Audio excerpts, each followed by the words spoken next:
Hello बच्चों, आज हम पाठ 20A प्राइवेसी और सुरक्षा पढ़ेंगे। एक दिन अहमद चाचा बाजार से सब्जियां खरीद कर वापस आए।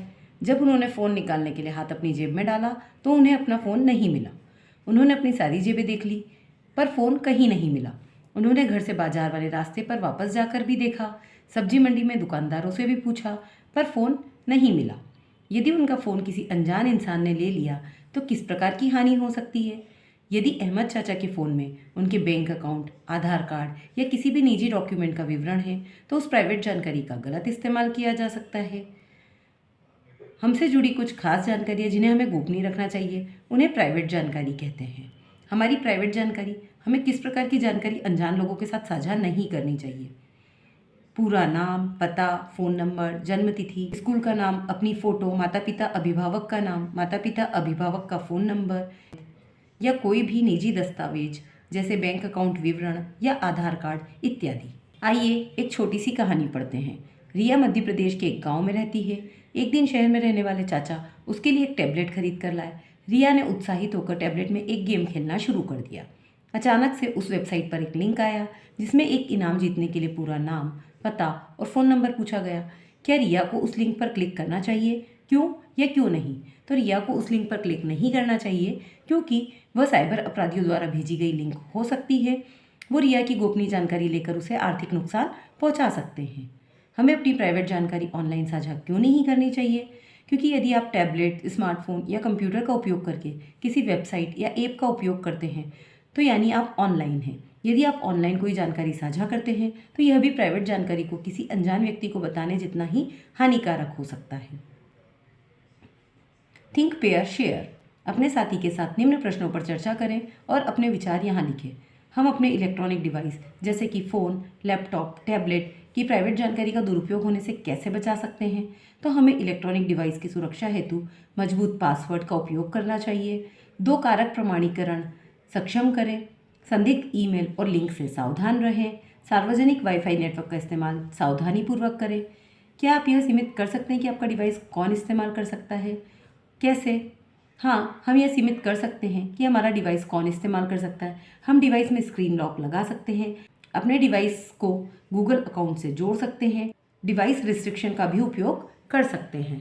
प्राइवेट जानकारी की सुरक्षा कैसे करें? हम अपने इलेक्ट्रॉनिक डिवाइस की सुरक्षा हेतु उसमें पासवर्ड लगा सकते हैं।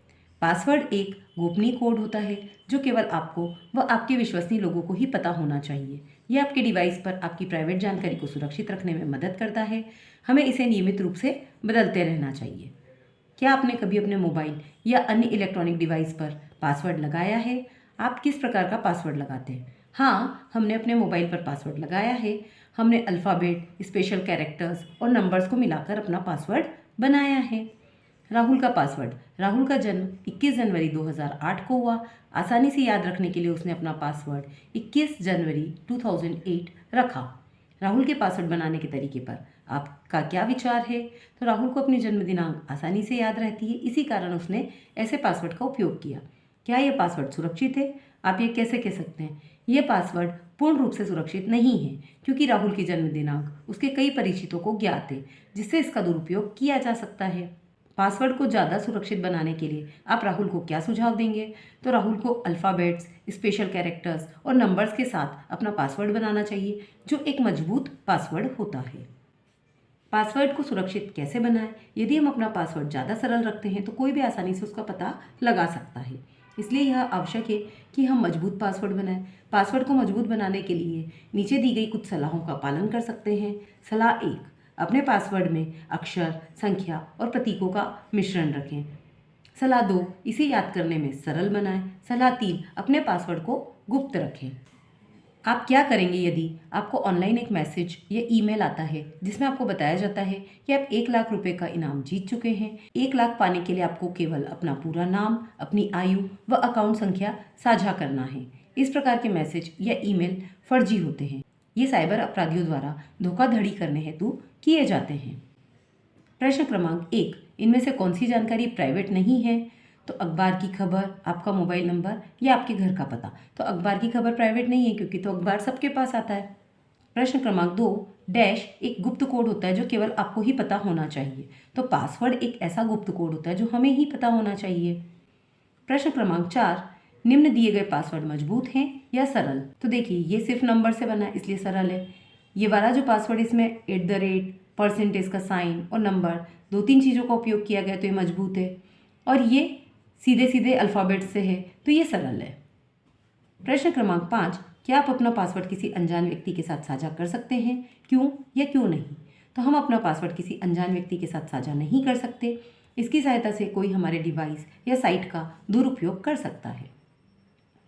प्रश्न क्रमांक 6, यदि घर पर आपको एक मजबूत पासवर्ड का महत्व, उसको बनाने के तरीके बताने हों तो आप क्या बताएंगे? घर पर मोबाइल या किसी अन्य इलेक्ट्रॉनिक डिवाइस पर एक मजबूत पासवर्ड भी बनाएं। तो मजबूत पासवर्ड बनाने के लिए हम 8 से 14 अक्षर का पासवर्ड बना सकते हैं जिसमें अल्फ़ाबेट्स, स्पेशल कैरेक्टर्स एवं नंबर्स का उपयोग किया गया हो। मोबाइल के लिए मजबूत पासवर्ड मॉर्निंग *6520 इस टाइप से कोई सा भी बनाया जा सकता है जिसमें अल्फ़ाबेट, स्पेशल कैरेक्टर और नंबर तीनों शामिल हो।